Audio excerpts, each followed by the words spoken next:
Hai, makasih udah klik video ini dan selamat datang untuk bernostalgia. Gimana nih kabarnya? Sudah menjalani hari-hari proses menjadi dewasa? Sama, tetap semangat ya. Chillnos mau rangkum alur film Disney Princess pertama nih yang dirilis pada tahun 1937 yang merupakan adaptasi dari cerita dongeng Putri Salju versi Grimm bersaudara. Ya, bener, Snow White and the Seven Dwarfs. Siapa yang gak tahu dongeng Putri Salju? Itu putri yang makan buah apel pemberian orang. Beberapa dari kalian mungkin ada yang penasaran mengenai cerita dongeng dari Putri Salju sendiri yang katanya tragis. Kita bakal bahas itu nanti sehabis rangkuman alur. Ya, kemungkinan banyak orang yang udah tahu alur film ini, tapi gak apa-apa, kita nostalgia aja. Well, Chillnosers, selamat bernostalgia.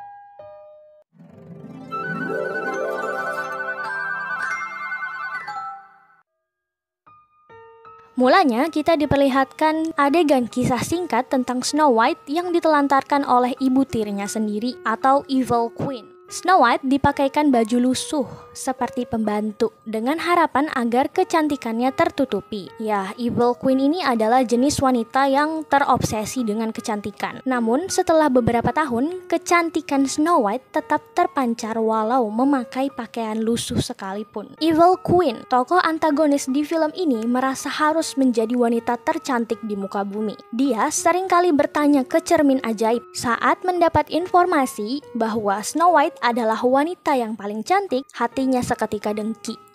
Duh, kira-kira apa ya penyebab ratunya ini terobsesi jadi yang paling cantik? Dia pernah dibully kah? Adegan berpindah ke Snow White yang lagi bersih-bersih sambil menyanyi sampai mengundang pangeran menghampirinya. Snow White kabur dan terpana sama pangeran itu.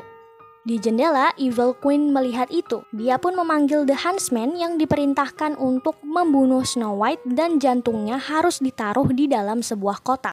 The Huntsman akhirnya mengajak Snow White buat memetik bunga di suatu tempat. Dan saat Snow White lengah, tiba-tiba sebuah pisau diangkat ke udara, bersiap menikam gadis itu. Namun The Huntsman gak tega membunuh Snow White. Lantas dia mengatakan yang sebenarnya dan menyuruh Snow White lari dari istana sejauh-jauhnya. Gadis itu terkejut, berlari ke limpungan sambil teriak ketakutan karena mulai berhalusinasi sampai akhirnya dia menangis di tengah hutan. Ternyata itu cuma para binatang. Singkat cerita, dia dibimbing oleh para binatang ke sebuah rumah di dalam hutan. Mereka masuk ke sana tuh. Ya elah, pemiliknya malah nggak kunci pintu. Rumah itu kotor banget, kaos kaki ada di atas meja, ada sepatu juga, sarang laba-laba, piring kotor bertumpuk, dan banyak kursi kecil. Snow White mengira ini adalah rumah anak-anak, makanya dia bersihkan dengan senang hati. Di sebuah tambang ada 7 kurcaci yang sedang menambang nih. Kita kenalan dulu sama kurcacinya. Ada Doc, Dopey, Sneezy, Sleepy, Bashful, Happy, and Grumpy. Pas sudah sore, mereka pulang tuh ke rumah sambil nyanyi. Nah, di rumah, Snow White masuk ke kamar para kurcaci dan ketiduran. Akhirnya pas pulang nih, para kurcaci kaget. Rumah mereka nyala lampunya dan pintu terbuka. Mereka masuk dengan mengendap-endap dan penuh drama. Mulai dari pintu ketutup udah kaget, Sneezy bersin kayak kipas raksasa Doraemon, sampai ke Dopey yang dipaksa naik ke lantai 2, terus lari terbirit-birit keluar. Random banget pokoknya, setakut itu mereka. Di sisi lain, mereka juga sadar kalau rumah mereka ini sudah bersih. Akhirnya mereka memberanikan diri masuk ramai-ramai ke kamar. Pas selimut dibuka, mereka kaget melihat gadis secantik Snow White tidur di kasur mereka. Grumpy yang paling gak suka. Katanya semua wanita itu beracun, penuh tipu daya sihir. Beh. Siapa ya yang nyakitin si Grumpy sampai begitu?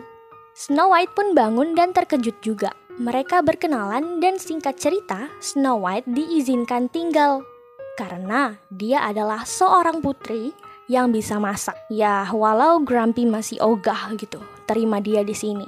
Pas mau makan malam, para kurcaci disuruh mandi. Terus kata mereka, mandi? Buat apa mandi? Kita kan tidak mau kemana-mana. Waduh. Terus Doc menyahut, ini kan bukan tahun baru. Nangis, kurcaci mandi pas tahun baru ya? Mereka akhirnya berbohong kalau mereka baru aja mandi nih. Tapi tetap aja disuruh cuci tangan sama Snow White. Grumpy jadi orang paling males kena air. Sementara yang lainnya udah cuci tangan sama jenggot. Pokoknya lucu juga di adegan ini. Di istana, Evil Queen laporan ke cermin ajaib bahwa dia telah membunuh Snow White.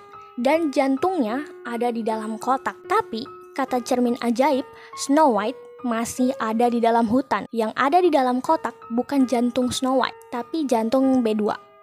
Paham?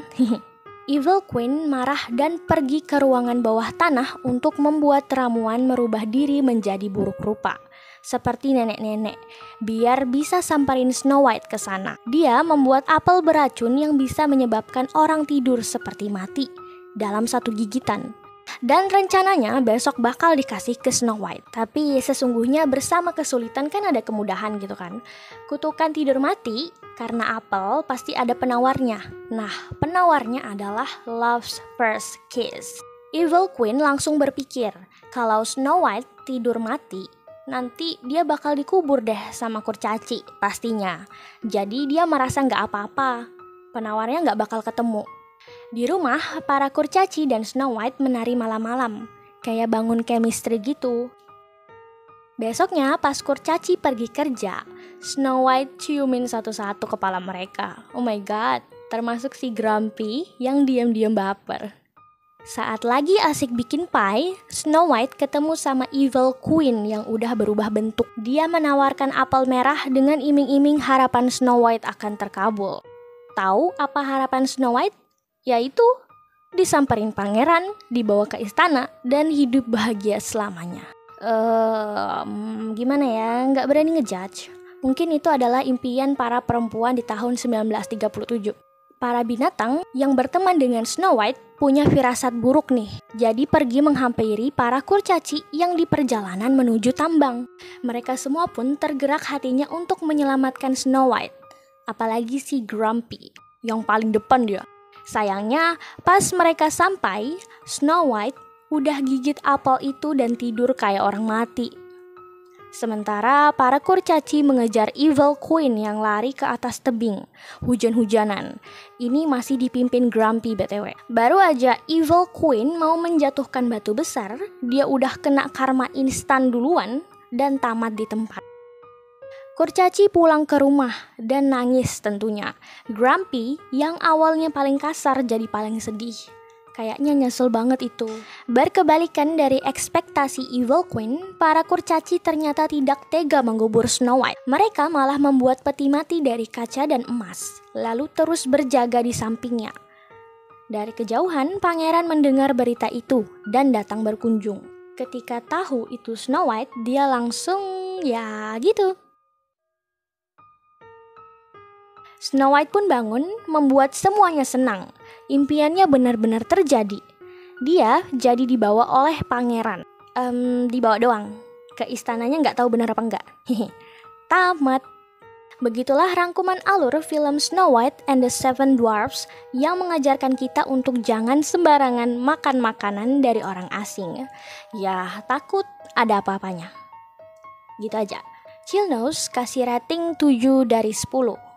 Chillnose, dengar-dengar Disney sedang dalam tahap garapan film Snow White versi live action. Pemeran Snow White-nya sudah diberitahu, yaitu Rachel Zegler dan Evil Queen diperankan oleh Gal Gadot. Kabarnya live action Snow White akan tayang di tahun 2024. Kita tunggu aja ya. Dongeng Putri Salju sendiri berasal dari beberapa tempat di Eropa, termasuk Jerman. Versi paling terkenal adalah dongeng versi Grimm bersaudara yang terdapat pada The Grimm's Fairy Tales nomor 53. Kita bahas sedikit yuk versi Grimm bersaudara. Nah, berdasarkan versi Grimm bersaudara yang Chillnose baca, Evil Queen melakukan 3 kali percobaan pembunuhan. Yang pertama dengan menyamar menjadi pedagang renda. Ada beberapa sumber juga yang mengatakan pedagang korset. Oke, kita fokus ke rendanya ya. Dia gunakan renda itu untuk mencekik Snow White sampai kehabisan napas. Kedua, dia melakukan percobaan pembunuhan dengan memberikan sisir rambut beracun. Saat Snow White jatuh pada percobaan pertama dan kedua, para kurcaci selalu sempat menolongnya. Bahkan sampai udah melarang Snow White untuk jangan buka pintu untuk orang asing.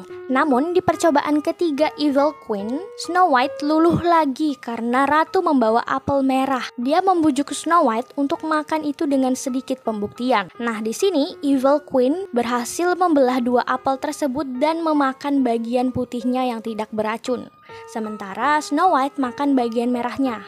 Yah, yang beracun. Alhasil, gadis itu pingsan kayak orang meninggal dan Evil Queen merasa berhasil karena sudah menjadi wanita tercantik. Kayak di film, Snow White nggak dikubur, tapi dibuatkan peti mati. Satu hari, pangeran datang untuk membawa pulang peti itu karena katanya dia merasa tidak bisa hidup tanpa Snow White. Ketika berhasil mendapatkan peti itu, pelayan pangeran yang membawanya tersandung semak-semak di perjalanan, membuat apel yang tersangkut selama ini dalam kerongkongan Snow White keluar. Gadis itu pun bangun dan menikah sama pangeran. Di akhir, dia mengundang Evil Queen yang masih hidup ke acara pernikahannya untuk diberikan hukuman dengan memakai sepatu merah panas yang membuatnya menari sampai mati.